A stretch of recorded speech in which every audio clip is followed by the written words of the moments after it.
Welcome back to the Human Longevity Project. If you missed it, episode 4 took a gut-wrenching look at toxins and the damage we're doing to our environment.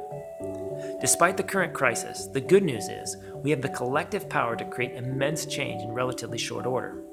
If we just become a little bit more mindful about the purchases and decisions we make each day, we can create a monumental shift in the collective health. And for those who purchase this series, you'll receive our action plan, which includes direct links to a number of high-quality, eco-friendly products that will immediately benefit your health and the environment.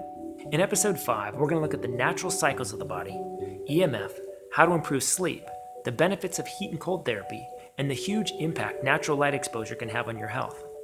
This is a fun episode with lots of groundbreaking research and insights. So much so that in 2017, a Nobel Prize was presented to researchers studying some of these topics.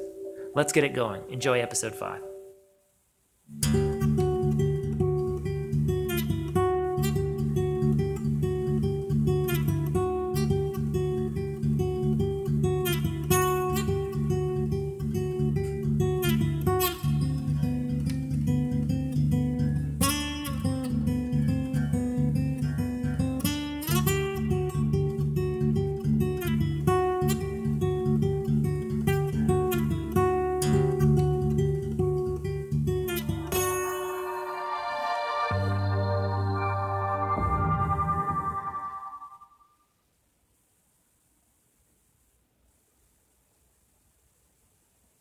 The question of what is the purpose of sleep has been a fairly difficult one to pin down. Is there a solitary purpose of sleep, or do multiple things take place during the sleep phase that are important for healthy functioning? And I think that that's probably more the reality. We are wired to be in the cycle of the sun. Our biology has a 24-hour cycle, and if we don't honor that, we don't have health. And so sleep is just not optional, it's not negotiable. And if you're not getting enough of that sleep, it's kind of like having a computer that you never defragment, that you never clean up, and everything bogs down and runs slower. So for me, I think sleep it's like our time to defragment and kind of reboot the computer. We know, for example, that lack of sleep or sleep problems, insomnia, is one of the biggest predictors of burnout syndrome and chronic fatigue. So that's clearly a big issue for a lot of people. You know, sleep is really interesting because it's probably one of the best bang for your buck health tools. You just have to lay there, close your eyes, and do nothing. It doesn't cost you anything, and you can do it for as long as you need to. And it's just really difficult for people to do that these days. You know, I think a lot of it is culturally ingrained. We've made sleep lazy because of corporate culture that we're in, and especially in North America. You know, sleep is something that is frowned upon versus in other cultures where it's actually revered. We have this cultural belief that sleep is for lazy people, sleep is for the non-productive, the non-motivated. If you really want it, if you want it bad enough, you'll only sleep 3 hours or 4 hours, and you'll get up earlier, you'll work later, and you're just going to grind through, and you're going to get it done. There's a few things that I think we need to take into consideration with sleep. One is, how did we feel about the day? Did we feel like we earned that day and then we earned that sleep? And the next morning is, you know, what are we excited about next morning, right? And so I think a lot of people dread the next day, and the next day is represented by that gap between the end of their day and sleep. So they actually subconsciously sabotage their sleep, because if they go to bed, the next time they open their eyes, they're going to be doing something they don't like. Sleep-deprived people eat worse. People who eat bad have worse sleep. So the two go hand in hand. It's a self-propagating downward spiral. You sleep bad, you have inadequate sleep, short sleep, poor quality sleep, and the next day you're hungrier, you eat worse food, you're more stressed, that interferes with your sleep the next night, and it just keeps cycling. And with several days of sleep deprivation, on neuroimaging, your brain actually looks the same as a depressed brain. So again, in neuroimaging studies, depressed brains and very sleep-deprived brains look very similar. And there's something about sleep regulation that's also involved in mood regulation, attention regulation, and stress regulation. So sleep really is this foundation of the pyramid on top of which we build all of the other cognitive resources. So your brain's repairing, your body's repairing, and you're making all sorts of connections between the two, right? Your brain's making connections with itself, your brain's making connections to your body. Muscle memory comes from your brain and your muscles coordinating. That happens while you're asleep. Any skill, any knowledge, anything you've ever learned, anything you want to master, when you're really mastering it, when you're really solidifying it, making it durable in your brain, making it durable in your body, making your body stronger and more resilient, is during sleep. One really important aspect of sleep is learning. You can't consolidate or move memory from short-term into long-term permanent storage unless you sleep. Deep slow wave sleep, dreamless sleep, or delta sleep we call it, that's when consolidation is happening. But also, it appears like the brain is actually washing itself like a car wash or an old-fashioned clothes washer in the agitation cycle. So cerebrospinal fluid, which is this clear fluid that washes the brain, literally washes toxins and metabolic byproducts out of the brain into the lymph system, the lymph and lymphatic tissues.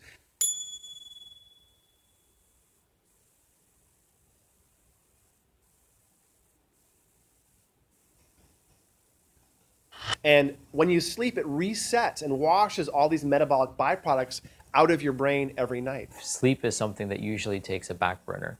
It's the end of our day, so unfortunately it gets the lowest priority. The sleep cycle for me is very important, that I created a sleep anchoring technique where I tell my patients, your day begins at the time that you sleep, so that you actually account for it as the first part of your day that you have to accomplish, rather than saying, okay, it's the end of my day and I could just get rid of it. It's dispensable. So, but if you think of it as the beginning of your day, then it actually shows you, oh, I need to fulfill this part of cycle. I get the question a lot of what's most important, sleep or physical activity or diet. The way that I look at it is, imagine a three-legged stool. What leg is most important? If each one of those components are a fundamental part of our healthy physiological functioning, which they are, then an individual might have greater need to address poor sleep or more physical activity or a better diet. But from a physiological perspective, none of them are more important than the other. We have requirements around each of those domains and others, and we need to try to meet those requirements as best we can. その食生活、睡眠、これからその行い、そういうバランス性の行いが悪かったときに病気は重ねてくる。 What about sleep issues? Do you know people that they can't fall asleep or they can't stay asleep or they're always complaining that they're waking up and that kind of thing? Is that something you and your friends and the people that you know? Mm-hmm. Let me think about it, man. I don't think so. Well, the one guy I know has a little bit of problems sleeping right now is me. And because I have a new business that is taking a lot from me, man. But no, not that I know. ¿Que no podían dormir? Sí. No. De insomnio, nunca se padeció. Oí que padecieran de insomnio. ¿Y ahora? Pero es que no tengo como mucha relación con la gente mía. Ya está como en sus fincas, gente tranquila. No tengo esa información. It's not always possible, but to wake up at the same time every day, to go to sleep at the same time, to have regular rhythms of eating, this is so critical for people. And we are discombobulated because we have the light bulb. We have our screens and computers, which keep us out of the cycles of normal rhythm. We don't get exposed to natural light. We're exposed to artificial light late at night, which affects melatonin production and our sleep quality. So all these things are happening around us, but figuring out how to live in rhythm in a way that supports your biology is a critical aspect of health. The science of chronobiology has received a lot of press lately, and essentially because we as human beings have been slowly becoming insomniacs. And this is actually a sign that we have actually broken our rhythm. This isn't a surprise, going back to the whole idea of how we evolved on this planet, and we use the cue of the sun as when to be asleep and when to be awake, just like every other organism on this planet does. And all of a sudden we said we don't need to do that anymore, and sleep became a luxury. So if you've ever gone camping or backpacking, it gets dark and then you go to sleep. And that's, you're not watching late night TV or checking your email, in the middle of the mountains. And so, I think and then when do you wake up? You wake up a little bit before the sun comes up. And so that's a natural rhythm I think human beings have had since we've been exposed to light and dark, which is basically all of our existence. Y ya esa era la tertulia de la noche y a las 7, 8 de la noche todo el mundo dormía. Circadian biology was this crazy unknown field of biology until 2017 when the Nobel Prize was awarded for figuring out how this works. And it turns out everything in the body has a rhythm that's tied with the day and night cycle. Your blood cells, even, that don't have mitochondria, they need to have potassium and magnesium highest at a certain time of the day. Everything's a rhythm. Sleep has always been enigmatic because you have to get that into that regenerative state. And it's, in fact, for me, the way I consider it, it's the driver of the cycles in the body. It's known that if you just removed the light cycle from the body will function on a 26-hour cycle. So we are actually regulated by sunlight. We're yoked to the sun, so to speak, in terms of the cycles that we have inside our body. In Chinese medicine, for example, there's a particular way that they would be giving herbs. You have to take particular herbs at particular time of the day because of the activity of certain organs in the body. And although that's an older system of looking at things in an energetic way, we are finding this now to be true in Western medicine. There are certain drugs that are effective in the morning and they're actually not effective at any other part of the day. We've seen that liver size actually doubles during the day, or goes to 1.5 to 2 times the size of the day and then actually reduces itself at night. What circadian rhythms do is they help to look at past behavior to then try to predict a physiologic response for that time of day. And that's why we don't want, the body doesn't try to have you get up at 7 times during the night while you're sleeping to go to the bathroom. So you feel hungry during the day, you feel like going to the bathroom during the day, and at night there's a whole other set of physiological activities that take place that are suited for that time of day. Well, it turns out that since everything you do is designed for rest and recovery at night and function performance during the day, if you break those cycles with junk light, or with making yourself too hot when it should be cool at night, or with eating a huge meal after the sun went down, your body is expecting to eat during the day and hide at night. That's what bacteria did 2 billion years ago in the ocean. Same thing keeps happening. And then during the day, we actually have to have our exposure to sunlight. Vitamin D is central to us. And exposure to sunlight, actually, if you take a look, the dawn has more blue light in it, the sunset has more red light in it. It actually determines also how our bodies respond to it in terms of cycles. This light frequency is very special. The brain evolved in a natural environment, and the brain knows, based on what color the light is, what time of day it is. So there's optic nerves that go from behind the eyes into the brain, and they cross. It's called the chiasm, the optic X, the chi, the Greek letter chi. Just on top of the optic chiasm is a nucleus called the suprachiasmatic nucleus, the nucleus on top of the optic chiasm. This nucleus's job is to sample the temperature or color of light hitting the retina, and from that determine what time of day it is. So early in the morning, that first hour of sunlight, the brain really notices that, and the circadian rhythm gets reset. Now, this is very critical. The circadian rhythm is not a fixed rhythm. It's a 24 to 26 hour rhythm, but it needs to be entrained or reset back to the Earth's rhythm, which we call the photoperiod, the light-dark cycle. So when the circadian rhythm and the Earth's photoperiod become synchronized, then we have really good marshaling of energy and resources and sleep and alertness. But when those things drift past each other, we end up with lots of dramatic issues in cortisol and stress hormones, and the brain can actually deteriorate from being sort of free-running and not well entrained to the Earth's photoperiod. When we look at shift workers, police, military, fire, new parents, medical professionals who are thrown in that shift work environment, one of the first things that they experience is significant cognitive decline. We know that people that do shift work or that have chronically misaligned circadian rhythms, they have 4-fold increases in cancer rates, they have multifold increases in cardiovascular disease and risk. It is a clear indication that the body is not functioning as it should because it doesn't understand what time it should be doing things. And so you have this misalignment that is affecting our health and our performance. We know that it impacts memory, we know it impacts cognitive functioning, like executive functioning, and physiological processes too. And so to make sure you're getting the maximum benefits out of that morning circadian entrainment, go outside within the first hour after dawn and get some light in your face. And do this every day. 7 days a week, get up the same time of day. And this will teach your brain really strongly what time it is and cause a much stronger circadian entrainment against the Earth's photoperiod, which will keep you healthy much longer throughout your life. And there are certain cues that you can use to enhance the robustness of that clock. We know that movement and exercise in the morning is one strategy to actually allow for a well-regulated circadian rhythm. Does that mean you need to get up and do a CrossFit WOD? No, but it does mean that some kind of light morning movement, stretching, yoga, a walk in the sunshine is actually great for the circadian biology. They didn't have electricity, man. So literally the sun set and that's it. That was it for the day. They needed to blow the candle and go to bed.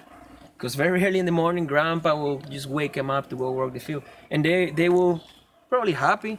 I mean, They seem happy. Yeah. Like even the older generation. Yeah. They seem to look back on those times and still with fond memories. 鶏がいますね。あれが朝4時にコケッコーと言ったら起きて、そして食事の準備して明るくなったら畑に行けるように、こういう世の中がいろいろと変わってきたのが今この世の中、アメリカの世の中に生まれ変わってきたんですね。Το πρωί ξυπνούσα και να πάρω βόλτα όλα αυτά τα ζώα που είναι απαραίτητο κάθε μέρα να γίνεται αυτή η δουλειά. Ύστερα προσδιοριζα μια δουλειά που θα πάω, πότε θα πάω στον κήπο, πότε θα πάω για τα δέντρα, πότε θα κάνω τούτο, κατάλαβες. Έκανα πρόγραμμα από το βράδυ. Δεν είχα ωράριο. Πότε έτσι, πότε αλλιώς, αλλά ήμουν σταθερός το μεσημέρι. Μία, 2 η ώρα έπρεπε να κάτσω. Το πρωί σηκωνόμουν στις 7-8 η ώρα. Το απόγευμα πάλι στη δουλειά. Το βράδυ θα πήγαινα ψυχαγωγία στο καφενείο, να βρω ένα φίλο, να κάνω κουβέντα, συζήτηση. Only in the last 10 or 15 years have an understanding of circadian rhythm that's now been derived by science, has it become a part of the equation of our health. Same with gut microbiota, same with epigenetics. Before that, it was, diet and exercise, right? And now we know that there's these other things that are really fundamental that are at play. But unfortunately, in modern society, we have what? We have cell phones, we have lamps, right? We have electromagnetic frequencies that totally throw off our rhythms in our nervous system. Junk light is a major issue for us now. Over the last 5 years, we've installed light that tells our body that it's midsummer all day long, much more so than it did 10 or 20 or 100 years ago. And it is breaking our ability to make energy. We are wired to be under full spectrum sunshine, which has ultraviolet A, ultraviolet B, infrared, things we can't even see. And it has a normal mix of blue and red and all these different colors and the whole rainbow. Well, when you go indoors and you turn on that new white LED light that's supposed to save a lot of energy, there is no heat. Your body senses heat, and it's like, wait, something's wrong. I'm getting, I'm getting high fructose corn syrup from a light bulb. That's what's happening here. It is just an extract of the light that we need. And when you feed yourself only that extract, it's no wonder that your sleep quality goes down. It's no wonder that you don't make as much melatonin. It's no wonder you have food cravings at the end of the day. It's no wonder you're tired and cranky. Type 2 diabetes rates are going up. Macular degeneration is going up. These are functions of the light environment, which is shocking when you think about it. Inavame di lamba, I plekame, I balloname, le seduje sto vrati. I vallame da ballo, ma tamo skati. I che? Anche venghiere, se piena, vendicatura, chi mi lusa, vendigliani storie, schiliani. La candela carburo, non c'è d'altro a metterlo.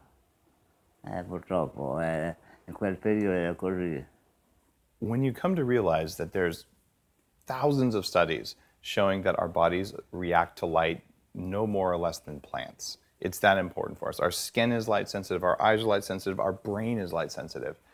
You realize that the type of light you put into the system should matter quite a bit. The last 30 years, we said, well, let's save some money. Like, let's take out parts of the light spectrum so we can just focus on this narrow visible spectrum. Well, if you look from an energy perspective, great, well, burn less coal. This sounds like a good idea. The problem is that decision was made by people looking to save electricity. What they didn't know and couldn't have known back then was that by changing the mix of different colors in the light, by removing heat from light, which is infrared, then our body responds differently to the light. Because the physiological stress that bad light puts on your body, it's subtle, but when people take steps to fix it, they feel amazing. Bueno, el primer bloque eléctrico que hubo en 1951, más o menos, 50 por ahí así. Pero antes había lo que se llama faroles. Había una que lo prendían con canfín, creo, en las esquinas, que había un farolero que encendía eso. Ahora de este ahí este pote este. To Marina, pote irani to. To? Even now, a majority of the villages and towns we visited were completely absent public lighting at night. Compared to most towns and cities in the US, the difference was quite noticeable. Sadly, it's quite rare for people to experience darkness in many Western nations, as the ambient glow of cities and towns permeates into remote areas. Light pollution now fills the night sky, reducing our ability to access the health benefits of darkness. Majority of cells involved in immune function carry receptor for vitamin D.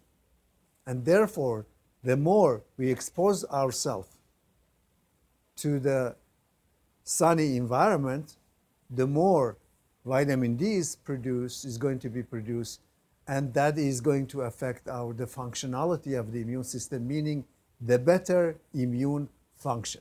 Mi papá, cuando nacía un niño, siempre lo sacaban al sol en la mañana, porque ellos decían que recibían vitaminas en la piel, necesitaban sol, un poco de sol. Entonces ese niño se mantenía unos minutos ahí, se bañaba, se higienizaba y se llevaba. Pero actualmente los que quedamos de mi familia sabemos el problema de la capa de ozono, sabemos la abertura que tenemos y todos los efectos tóxicos que tenemos del sol, ¿verdad? Cáncer de piel, etcétera, etcétera, ¿verdad? Una cantidad. Por eso, por el descuido del hombre, porque el hombre ha sido el único culpable de esta situación. Pero en aquella época, yo no creo que los hombres de aquella época hayan tenido culpabilidad en eso. Porque es que se sabía vivir con la naturaleza.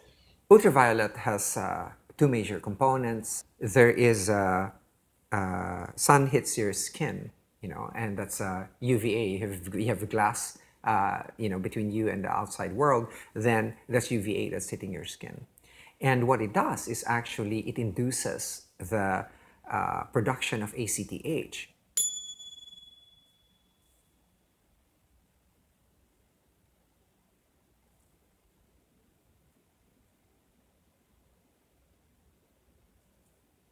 We used to know that ACTH only occurred in the brain, but now we know that it's produced by the skin.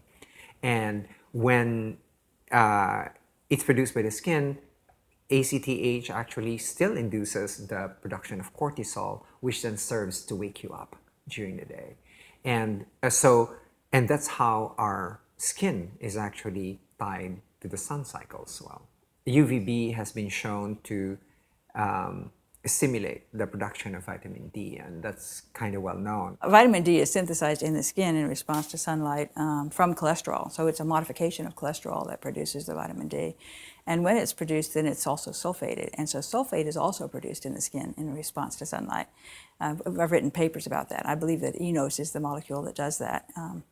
Very interesting molecule. And when it's attached to the membrane, it responds to sunlight and it produces sulfate. And then the sulfate is combined to both cholesterol and vitamin D, and both of them are shipped out. So you're not getting just vitamin D, you're getting vitamin D sulfate, and you're also getting cholesterol sulfate in response to sunlight. And I actually think that cholesterol sulfate is the more important molecule. Vitamin D is a signaling molecule, so it goes to the liver and it says, hey, look, we've got vitamin D, that means we've got cholesterol sulfate. It's not really it's not supposed to be supplying something, it's just supposed to be signaling that something is being supplied. So what vitamin D has done is if you have vitamin D and it's gone through all that process, it's verified that sunlight is making cholesterol sulfate in the skin, the liver cype enzymes are working, the kidney cype enzymes are working. So now, Sal, you're good to go. Everything's happy. That's what the vitamin D is telling. It's a messenger telling the cell that's receiving it that things are okay. So if you start taking, for example, if you just took vitamin D sulfate as a massive supplement, your cells would be very confused because this supplement would be, first of all, the vitamin D would be distracting those enzymes from the job they should be doing, which is making the bile acids, for example, in the case of the liver. Because there's all that vitamin D, it has to turn that into, it can't do it without sacrificing its real job. So you don't want to have huge amounts of vitamin D that's supplied through diet, artificially, through a supplement. You want to be able to get the vitamin D through natural methods because other things are happening along with it that are important. And if those things don't happen, the vitamin D is lying. When it sends a signal, it's lying. If you think about human history, if you are a blue-eyed blonde, then your ancestors came from northern cultures where you probably were wearing clothes. And if you come from an equatorial heritage, then your skin is darker because nature is wise and gave you your own sunscreen and the melanin and the pigment in your skin. But we as Caucasians in a modern culture can't go outside for a few hours, mostly clothed, and expect to make adequate vitamin D. Look at tanning alone. The production of melanin is a photochemical process with regard to the amino acid tyrosine and how that interrelates then to the production of melanin, a secondary biochemical, from only certain wavelengths of light that are exposed. So yes, an extraordinary topic, photobiology and its relationship to health. It's funny trying to sell people, what's one thing to do to improve their health, their longevity, their performance. And the funny thing that I recommend, even though I'm like the food guy, is go outside and get in the sun. And they look at you like you're crazy. They're like, okay, so I put on, sunscreen for that and a big hat. I'm like, no, get naked to the point that you don't disrupt your neighbors and get as much sunlight on your person as you can. I'm a big believer in 15 to 20 minutes of sun exposure every single day. I'm always outside working out. I mean, I prefer that over the gym. A good amount of sun exposure every day is beneficial for the skin. I don't use a sunscreen. I'm not going to make a sunscreen, I don't think. People ask us about that all the time. I would rather stay away from the titanium dioxide, the zinc. You see some of these really toxic ingredients of sunscreens, and you're doing more damage than you are good for your body. They say that we're the first culture in history that doesn't worship the sun. We fear it. We hide. We put sunscreen. We're crazy about it. I don't use sunscreen, never have used sunscreen. I'm not a big fan of sunscreen because it's stopping my ability to absorb the sun. The problem is, many of us had it kind of drilled into our heads when we were young, you should never step outside the door without putting sunscreen on. And there are a couple issues with that. Number one, of course, it prevents us from getting those benefits of ultraviolet light exposure. But number two, a lot of sunscreens have been found to have toxins that are really bad for us. So in this case, we put all of that and then we go under the sun. We prevent from entry of good molecules into our system, but in the meantime, lots of toxic chemicals enter into our through the skin into the body and overwhelm the immune system, and they're both our innate and adaptive immune system is going to suffer significantly from that. La crema naturale, un po' d'acqua, lavorata e si faceva la pomata. Si metteva un po' un pezzo di erba, si mescolava insieme e si lavorava e poi si faceva la crema. So the sun, of course, can cause skin cancer. Although ironically, the skin cancer rates, the rates of melanoma skin cancer have been going up exponentially in step with the exponential rise in the use of sunscreen. I think there is a time and a place for sunscreen, but certainly sticking with ones with more natural ingredients is a better option. And even better, just using, limiting your sun exposure and using, long sleeve and hats and clothing to cover up once you've had the amount of sun exposure that's safe might even be the best approach. Bueno, yo le hablo con el hijo mío que antes no llevaba sol y sol, nadie le prohibía el sol ni nada, que el sombrero sí. Y el mismo sudor de uno le mantenía fresco el cuerpo. Y ya llegaba uno del trabajo que fuera, y se quitaba la camisa y dormía un rato si tenía que ir a hacer algo. Ya está. Eso era, no le molestaba nada. You know, we live indoors so much that oftentimes we forget that we evolved outside, and the sun plays this critical role in our metabolism. Light goes in through the eyes and communicates with the hypothalamus, which is kind of the master governor of our metabolism. This influences adrenals and thyroid and sex hormones, really everything downstream from that. We see a peak in testosterone, right? Like sometime between 7 and 9 a.m. We see like a grip strength and a post-workout protein synthesis and a body temperature peak sometime between 4 and 7 p.m. We see a rise in leptin, like an appetite regulating hormone in the mornings. We see an increase in melatonin in the evenings. We see another surge of leptin while you're asleep between like 2 and 4 a.m. Like there's all these different hormonal cycles that are tied into that 24-hour biological clock. For example, when light hits your visual pathways, those visual pathways go into the optic chiasma, then they hit this area called the suprachiasmatic nucleus, that then hits that area called the habenula pineal pathway, and that starts to circulate melatonin. So just like waking up and seeing light immediately changes your circadian rhythm. And it's something that doesn't happen day from day. It takes months and months to change that pattern. And then as you change those light visual pathways so you can sleep and release melatonin, there's another effect from the periventricular nucleus of the hypothalamus, which controls the hippocampal areas, and that controls cortisol rhythm. And in order for us to be healthy, the pineal pathway and the cortisol pathways have to work in synergy with each other. And this is why it's so important to like stabilize your blood sugar levels and sleep at the right time and get up and exercise at the time where you have the best peak activity of your wakeness and response. Those things make a huge difference. When the certain tone and intensity of light is coming into the eye, it's affecting something called intrinsically photosensitive retinal ganglion cells, which are types of photosensitive cells in the retina that will communicate not to the primary visual cortex, but back to an area of the brain called the master clock. And that master clock then is then saying, okay, this is the time of day that it is, therefore initiate these programs. In the morning, when the sun hits us, your cortisol levels go up, and that wakes you up. So it determines your day cycle. So just imagine if we're actually living in artificial light, we lose that kind of signal. And so does the thyroid hormone. The thyroid hormone goes up together with your cortisol to sort of like mark your wakefulness in the day. Melatonin will directly affect pancreatic beta cells to suppress insulin release. Insulin, as we know, will store glucose, right? So if you're suppressing insulin, it's going to actually help to keep blood glucose available in your bloodstream for longer. And right, you're going over a 7-hour fast. Now, that's not the only thing that happens. You also see a buffering of blood glucose by a growth hormone response in response to slow wave sleep. That also will cause insulin insensitivity, which typically is thought of being a bad thing, but it's actually an adaptive physiological response to maintain blood glucose. Then during the night, it changes. So as you go through your slow wave sleep and then into more REM sleep, you see towards the end of the night more cortisol being released. That then helps to then produce more gluconeogenesis in the liver and also to release some glucose from your cells.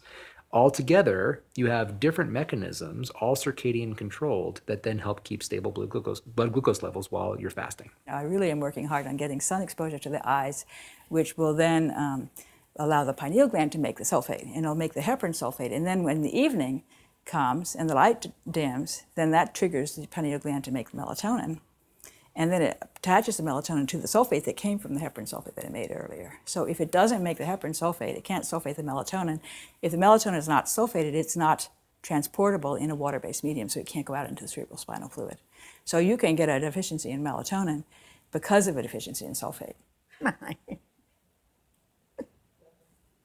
Dopo, da grande sì, ma da giovane no, eh?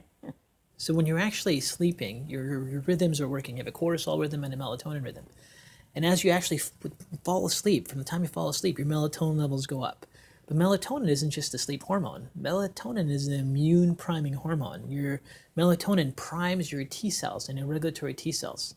So if you don't get enough sleep, your entire immune system is dysfunctional. That's why most people notice if they miss a night's sleep, they get sick the next day, or they're prone to getting a virus if they're getting exposed to those antigens all the time, but now they didn't have that melatonin release throughout their nighttime and to change their tolerance. And taking melatonin isn't the fix. You actually have to have that rhythm go up by itself. So it's not a burst of melatonin once, it's that rhythmic secretion of melatonin. So starting the day, how you lose your tolerance. You don't get enough sleep. なかなか病気しても医者にかかるっていうのはできなかった。もう眠って治す。 And we really are set up for this kind of optimization of getting out in the day early, and then when the sun goes down, really having very minimal light exposure. And what we tend to see, by contrast in modern living, is we get very, very little intense early day light, and then we get far too much evening light, which disrupts the HPTA axis and tends to keep us in this constant kind of fight or flight mode when we should be heading down and going to sleep. If you look at somebody on a cortisol pattern, you can run a saliva sample and see. If you just implement 10 minutes of morning daylight, it's like 10 minutes. Oh, I don't have 10 minutes. Schedule it. I guarantee you can find 10 minutes. Just that alone, I've seen people's cortisol levels just skyrocket, where someone was flatlined, meaning like their iPhone battery was at 7% charge. They're exhausted. They can't get out of bed. They have to have coffee or exercise to feel normal. I just give them a prescription of sunshine, as much skin exposure as you can, gaze at the sun, put all of your energy that direction like you're an Egyptian worshiping the sun.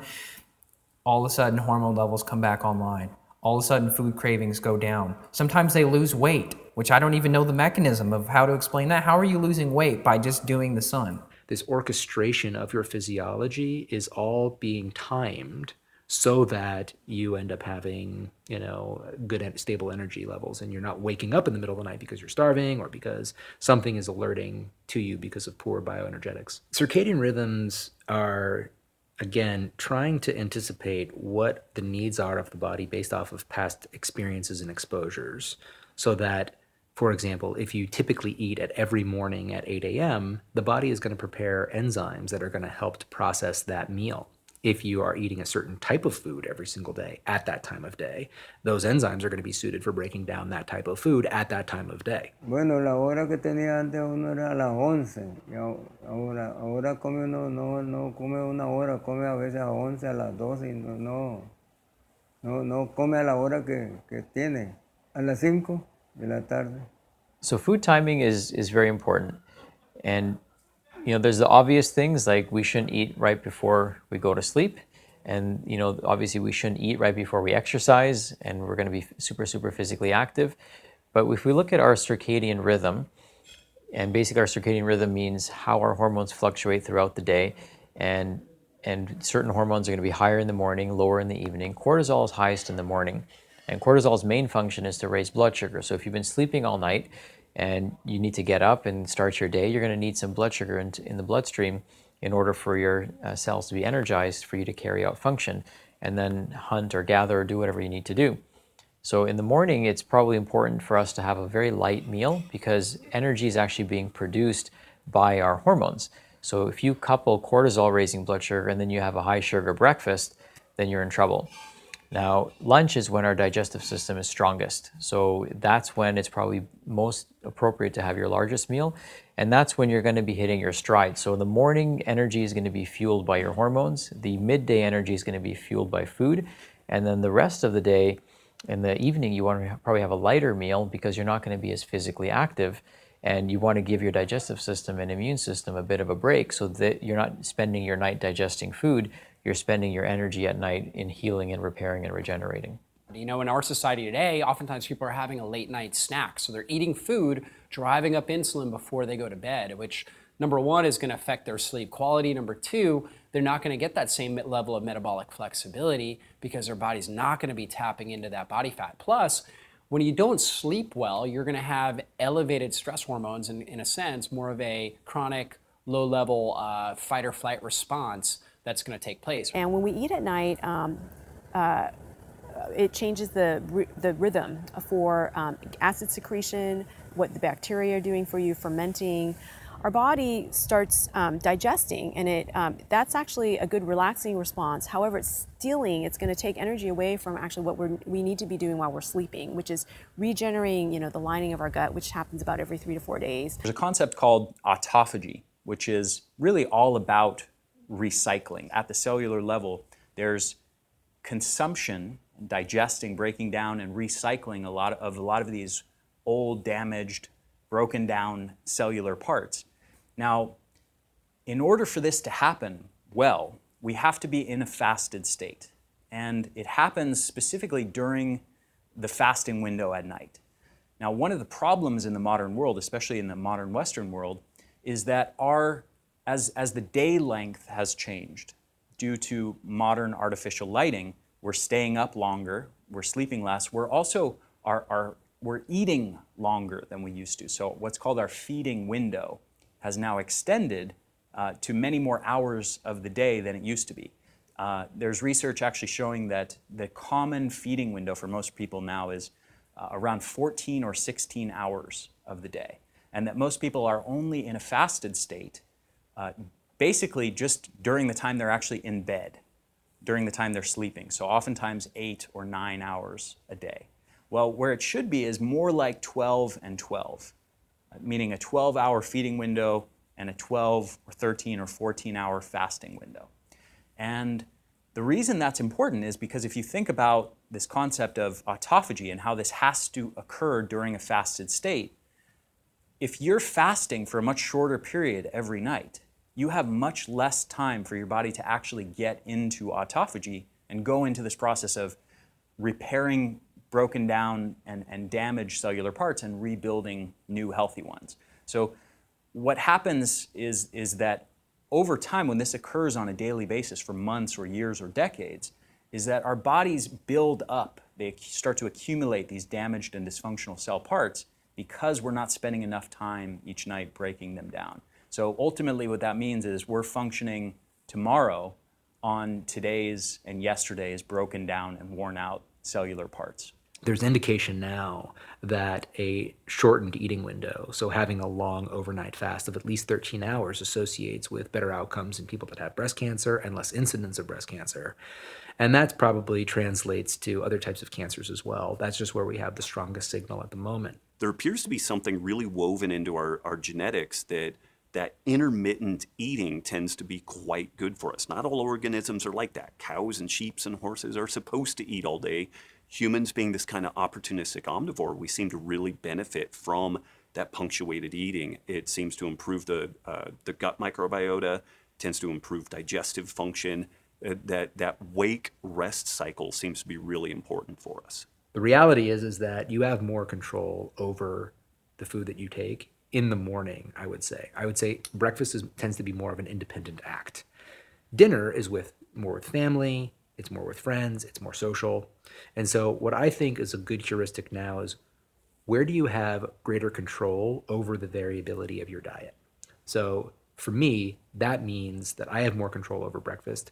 I'm still interested in exploring eating breakfast late, but doing so at the exact same time every day. So I don't want to be eating breakfast at 8 a.m. one day, and then noon the next day, and then 8 a.m. the next day. I think that creates a problem. If the body, again, is trying to predict appropriate physiological responses based off of previous exposures. People who have disrupted sleep or disrupted hormones or leptin insensitivity or insulin insensitivity, many of these people actually need to jumpstart their day with breakfast, with food. It's actually it's a circadian signal. And so food and even things like including plenty of protein and fat with breakfast is a smart idea to enhance your circadian biology. Once you have a robust circadian rhythm, can you get some benefits from things like intermittent fasting, breakfast skipping? Probably. But if you have issues with sleep or issues with hormones, it might not be the best idea for you to skip breakfast. One of the things that became clear in our discussions with the elders was the tremendous amount of physical labor that was consistent across all the societies we spoke with. Because of this, eating out of boredom or snacking out of habit didn't exist. Their work schedule often dictated their meal timing, and in order to enjoy a meal, they would generally have to consciously take a break from their work. After the workday was done, they would typically have dinner around sunset. Not only were they conscious of daily meal timing, they also had to follow the seasons. since there was no way to preserve or ship food great distances prior to 1960 in most of these areas. You have a network of a quadrillion ancient mitochondrial bacteria in your body that millions of times a second are sensing the environment around you to figure out what kind of energy should I be making right now. And they're exquisitely dialed into timing. They need to know, is winter coming? Because if winter is coming, you need to put on fat because you're going to need it because there won't be any food. We evolved that way. And if it's summer, like, what am I going to be doing? I'm going to be eating more carbohydrates. So they look at light, they look at temperature, they even look at phases of the moon, believe it or not. They sense all of this without us having to think about it, and they change your energetics inside the body. You're actually biochemical, bioenergetic stuff, not the meditative kind of energy. And when that happens, and then you screw it up by going out and having a milkshake full of sugar in the middle of time when your body says there should be no sugar available, it'll look at that sugar and go, oh, it must be summer again. So now part of you thinks it's summer and part of you thinks it's winter, and you get a mismatch inside the system. We evolved to eat more carbs when there's bright light and sunshine, and we evolved to eat more fat and moderate protein during winter because there weren't refrigerators. You couldn't get fruit flown in from Peru in the middle of winter. And if you do it occasionally, it doesn't matter. But if every single day, all year round, you have a banana for breakfast, you're doing it wrong unless you live in a place where bananas grow every morning. I'm also really big into just eating seasonal because those things are available at a certain time of year for a reason. And that's what we know from ancient traditions, right? And we also know about just me living in the Pacific Northwest, I need to be eating more berries and more greens, more cruciferous vegetables. There's a reason for that. Ναι, γιατί αυτά που βγαίνουν τις άλλες εποχές είναι όλο με φάρμακα. Και σίγουρα αυτό δεν πρέπει να το τρώμε ποτέ. Αυτό που βγαίνει τις άλλες εποχές είναι γεμάτο φάρμακα.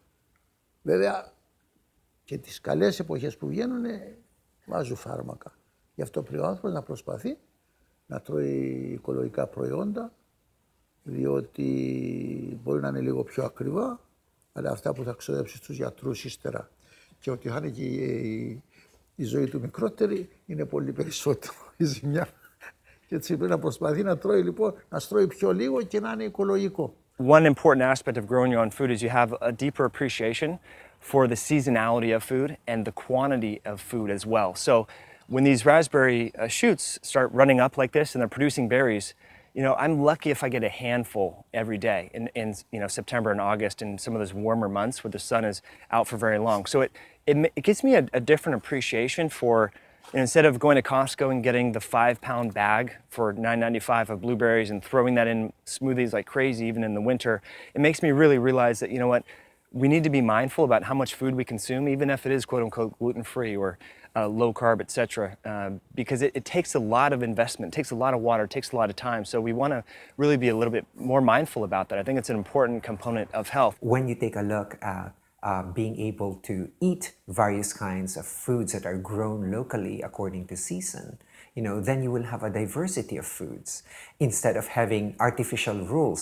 When it comes to the foods you eat, and I guess maybe most people, is it still seasonally based? In other words, you got papaya season and mango season, these type of things. So do you notice that people are still eating in a seasonal way, whether it be dry or wet season? No, we do. We still go by the season. I mean, again, the base of rice and beans, we have to have it. Yes. Sure. And the rest, it goes by the season, especially when it comes to fruit. You know, it seems a little bit hippie or you know, soft science to recommend that one would eat seasonally. But if we think about our metabolism and if we put some value on that metabolic flexibility, which I think is a very defensible scientific position to be in, then seasonal eating is going to imply that we're going to change both the macronutrients, the protein, carbs, fat, and also the micronutrients of the foods that we're eating. And within the evolution of all organisms that consume something, there's two dueling banjos here. There's optimum foraging strategy. You want to get as much as you can get without and avoid toxicants, and nutrient deficiencies are really kind of the two things there. And so if we're eating very consistently the same thing, you have a higher likelihood of nutrient deficiencies because you're getting the same profile day after day after day. And also we're not goosing that kind of metabolic flexibility. So you could make an argument that even at equatorial regions, when they've looked at non-human primates, when they look at hunter-gatherer groups and humans, their diets change quite dramatically day to day, week to week, year to year, and at different portions of the year. Many of the people who have healthy mitochondria actually eat foods that are according to season. It's important to respect where you are living and what kind of foods and the atmosphere where you're living affect the quality of the microbiota. There's sleep, there's food, there's stress, both dealing with handling psychological stress and also seeking out stressors so that we have different exposures, exposure to the sun, exposure to cold and hot. And those are all stressors, but those actually will facilitate an important biochemical signals that are a part of our health. Heat, cold, wild plants and other wild foods, sunlight, and even, there's some theories that low amounts of radiation, very similar like sunlight radiation, may actually produce this very interesting protective effect. Τα δικά μας περιέχουν ραδιενέργεια. Και τώρα τελευταία βλέπω και κάποιοι άνθρωποι το φοβούνται. Εγώ όταν ήμουν εκεί. One of the things we were excited to check out in Icaria were the hot springs. When we would visit each one of these hot springs, we were surprised to see that there weren't a bunch of people there. They were empty. So much so to the point where we had to actually search to find one of the hot springs because there were no signs, there were no people, there was no infrastructure to support some sort of tourist attraction. So they still existed in their natural form, and it was amazing to be able to experience these, much like Icarians must have hundreds or thousands of years ago. Υπάρχει λοιπόν μονάδα, υπάρχει πηγή που έχει 600 μονάδες ράδιο. Υπάρχει άλλη πηγή, αυτές που λειτουργούν τώρα λέω, που έχει 300 μονάδες ράδιο. Υπάρχει άλλη πηγή που έχει 160 μονάδες ράδιο. Υπάρχει άλλη πηγή που έχει 75 μονάδες ράδιο. What we learned was that each one of them had different properties that they could be utilized for healing. Some were good for the skin, some were good for rheumatism. They all had their unique characteristics. Ναι, πώς, πάνε πολύ. Λένε πως κάνουν καλό. Τώρα, εγώ προσωπικά δεν έχω πάει, αλλά έχω ορισμένες περιπτώσεις που πηγαίνανε ανθρώποι που ήταν σχεδόν, τους κρατούσαν να πάνε και βγαίνανε καλά. Όλος ο Άγιος Κήρυκος και τα θέρμα είναι γεμάτο με θερμοπηγές, γεμάτες ραδόνιο, οι οποίες βοηθάνε πάρα πολύ τον πληθυσμό σε αρθριτικά, σε εκζέματα, σε ευγονία και βοηθούν πάρα πολύ στη μακροζωία των Ικαρίων. We control our environments. We can, when we're inside a room, we control our environments when we're outside by putting on multiple layers of clothes. And that all adds to more comfort, less stress. So our ancestors didn't have access to hot water all the time. So when they wanted to bathe, oftentimes it was cold.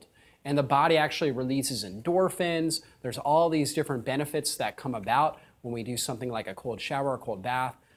Same thing with sauna therapy or just being in heat. We know extreme heat can actually stimulate endorphins and stimulate all these different anti-inflammatory peptides within our body to reduce inflammation, to give us more resilience.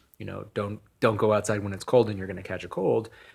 That's probably true if you don't get cold exposure often. But if you do get cold exposure often, then you're actually building resistance. You're building resilience.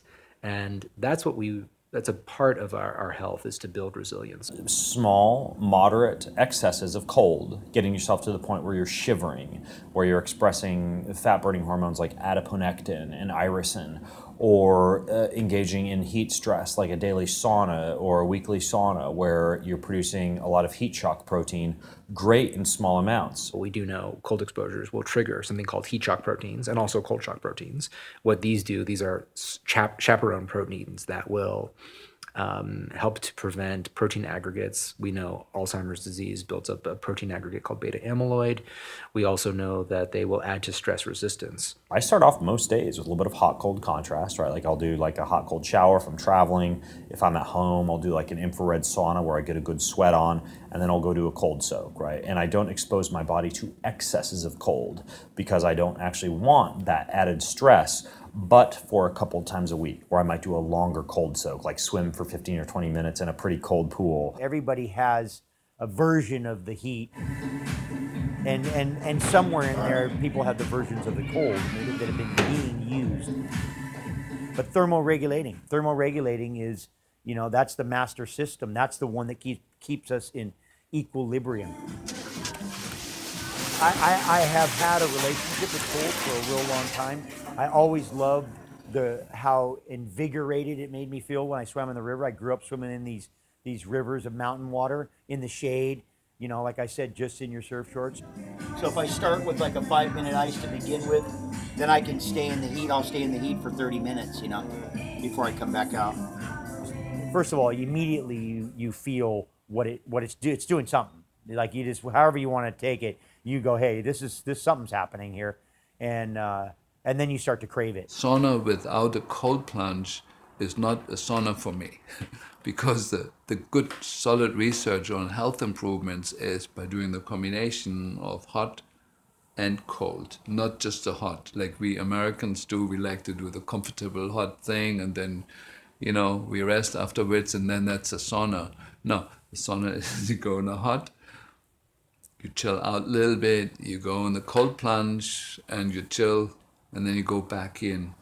And heat and ice is probably the simplest way, besides breathing, that you can stress the system. Are you going to probably produce some immune system issues if you sit in an ice bath for an hour a day? Probably. Are you going to be electrolyte deficient and possibly even cause some cellular damage due to excess heat production if you do like a sauna for 2 hours? Probably. But these things in small amounts actually confer a pretty profound protective effect. Through modern building practices, we've really lost the natural exposure to seasonal temperature fluctuations. The hormetic effects of even moderately hot and cold temperatures can really improve the health of our mitochondria. And as we saw in Greece, even low levels of radiation appear to be helpful. But how about the current levels of radiation created by technology? It's only been in the last 20 years or so that many of the villages we visited in Costa Rica, Japan, Italy, and Greece have started to incorporate technology in the way of cell phones and the internet. And while their presence is growing, the elders we interviewed still had virtually no relationship with these technologies. So when we look at the effect of electromagnetic radiation on longevity, we have to remember that the elders in these regions had essentially zero exposure for almost their entire life. So in nature, you have certain types of natural EMFs. So saying EMF is dangerous is not accurate. You have UV radiation, for example, that you need to produce vitamin D that supports your immune system, that protects you from cancer, all sorts of things. So that's important. If you get in the sun for too long, you get burned. So UV can do harm and can do good. The same thing can happen with different types of EMFs in nature, but there are also types of EMFs like the microwave signals that we're exposed to from cell phones, from Bluetooth, from Wi-Fi, that are fairly new. In Mother Nature, the levels that we were exposed to compared to the average city these days were a quintillion lower. We know that heavy exposure to Wi-Fi can affect your calcium channels on your cells, your voltage-gated calcium channels, and actually affect the electrochemical membrane. The body is a human battery, and it's actually not meant to be exposed to very high levels of, for example, Wi-Fi signals or cell phone signals or pulsed magnetic fields that are in the frequency of thousands or hundreds of thousands or even millions of hertz compared to the 3 to 100 hertz that we might get from the earth or from water or from the ground. When we're looking at health and science, often we forget some of the most fundamental building blocks of how biology is in fact created. Now ultimately it's always the rules of physics that dictate the rules of biochemistry, which in turn dictate the rules of biology, which in turn dictate what happens in your health. And unfortunately, Western science often ignores the rules of physics, whereas ultimately everything in life is about exchanging energy. And if we don't actually look at how this energy is exchanging, we miss an awful lot about our health. And until we actually become as committed to spiritual growth and development in science and acknowledging the subtle energies and developing technologies to measure the things that we keep downplaying because they're not scientifically validated, we're running the risk of death by science. With smartphones, there are actually a couple of different issues that don't get enough attention. One is the potential impact of EMFs and cell phone radiation. And that is, of course, still a very controversial issue. Many studies have shown no harm. Some studies have shown harm. It's very difficult to piece it out at the moment from the available research that we have. But there are a couple of things that are important to keep in mind about that. One is that it's just possible that the timescale that we've been looking at so far has not been sufficient to reveal an effect. And that doesn't mean that an effect won't be revealed later on. And there's a saying, lack of proof is not proof against. So it's very possible in my mind that something could turn out to be true. And I think when that's the case, when there's some uncertainty, the precautionary principle applies, which is to say that you might as well take precautions in case there is an effect, like not wearing a Bluetooth thing on your head, 12 hours a day, and even using a wired headset to keep your phone away from you and not carrying it in your pocket. Because the downsides of those are, I think, those actions, which is maybe just some inconvenience, are far outweighed by the potential downsides of the technology itself. Science is behind, simply. There are thousands of studies on the effects of cell phones. Most of these studies, when they're studying populations, are on 2G cell phones. 2G cell phone, no one uses them these days. We're on 4G, fourth generation, and we're rolling towards 5G, fifth generation. So the science is behind 20 years. So if you want to know what devices are doing to our body right now, there's actually no way to have proper amount of studies to then have scientific consensus. So that's part of the problem. The exposures are new. By the time they will have studied 4G, 5G will be out. By the time 5G is out, we're going to be at 8G. And the iPhone 24, I don't know, but it is increasing so much and so fast that there's no way to tell what the long-term consequences will be. I try to tell people you have a sympathetic and a parasympathetic system. Sympathetic is your fight or flight system. Your parasympathetic is your repair system. So when I tell people, for huge parts of history, you had very little stress in your life. You had all this extra capacity to heal. When you get a good night's sleep, you heal. We weren't designed to be under stress 24/7. The Wi-Fi's, the cell phones, it's shocking that, and we can't even feel most of this stuff. And my point is, when your cortisol's up, your immune system is always shut off.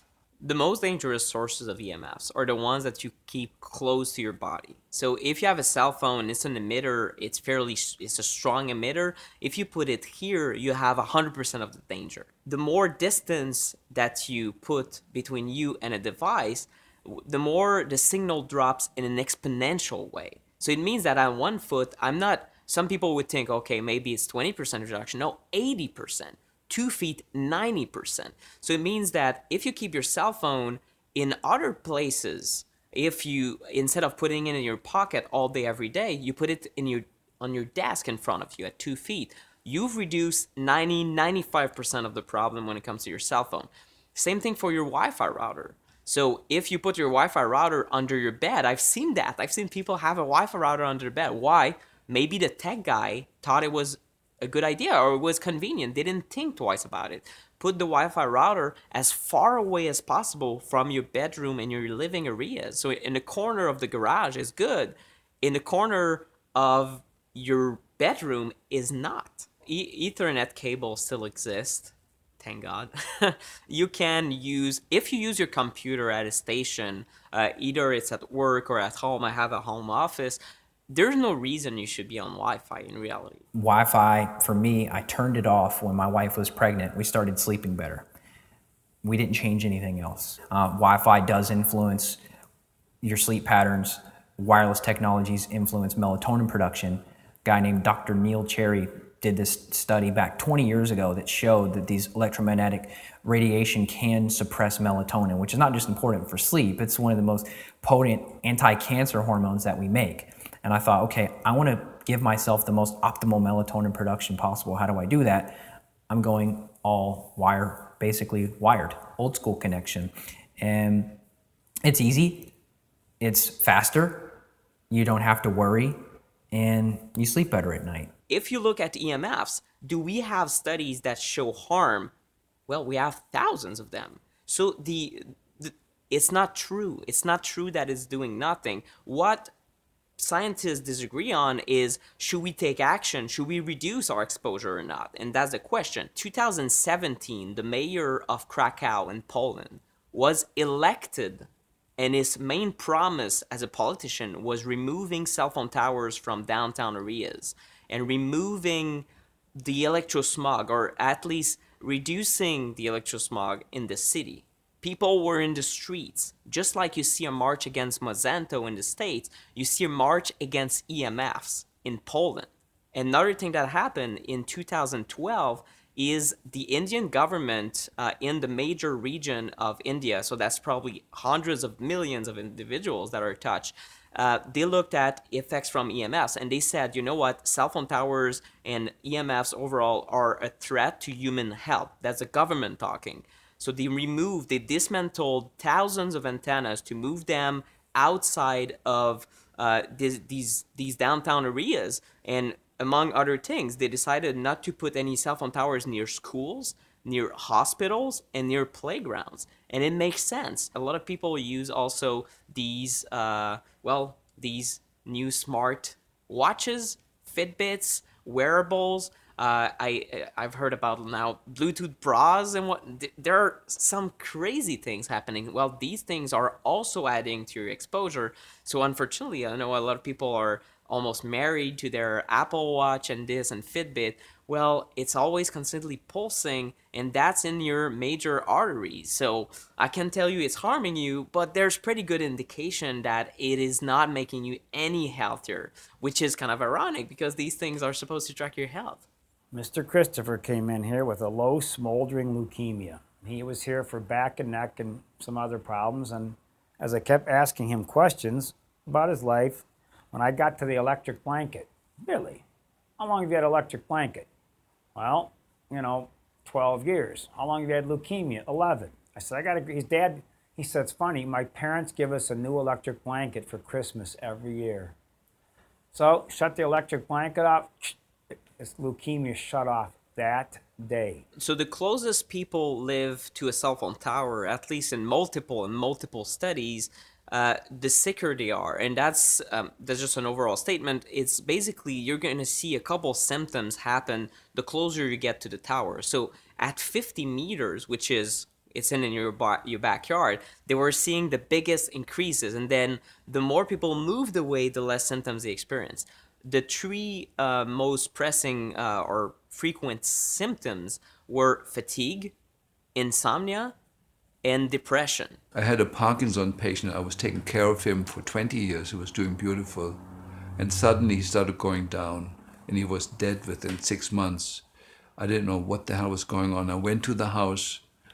Somebody had installed a smart meter, and that was within days of that, he started going down and was dead in 6 months. Hitting airplane mode as frequently as you can, especially when you sleep, because this is when you want to heal from all the other EMF that you're getting in your environment, from everything that's aging you, everything that's stressing you out. It will go away during your sleep. Shut down the Bluetooth. Get the Wi-Fi router out of the room. Get off the laptops. Get the TV out. Get the DVR out of the bedroom.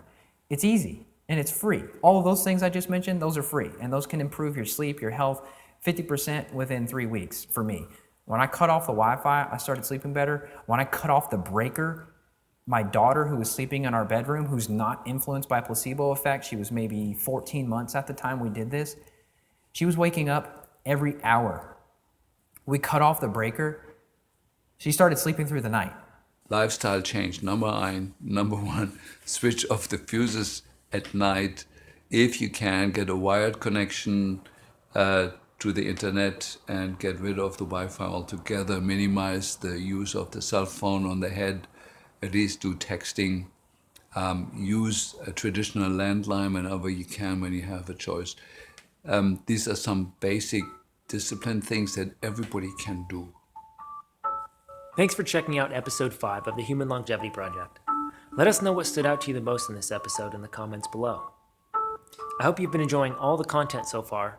The hard part for us was knowing that we had to trim 100 hours of amazing health information from our experts to less than 12. Not to mention all of the incredibly inspiring stories and insights that we collected from the elders around the world. We already know that people across the globe are living into their 90s, 100s, and beyond. We know that they do so practically free of chronic diseases that plague our modern societies. And we know that if more people had the information we uncovered from these remarkable people, as well as our amazing experts, we can all live happier and healthier lives too. We saw firsthand people living long, fulfilled lives. They were active and they were filled with joy, purpose, and gratitude. We want that for you as well. And as you'll see in this next episode, one of the most important factors when it comes to health and longevity is a healthy childhood. That's why we've made it our mission to improve the lives of 1 million children. We've partnered with several organizations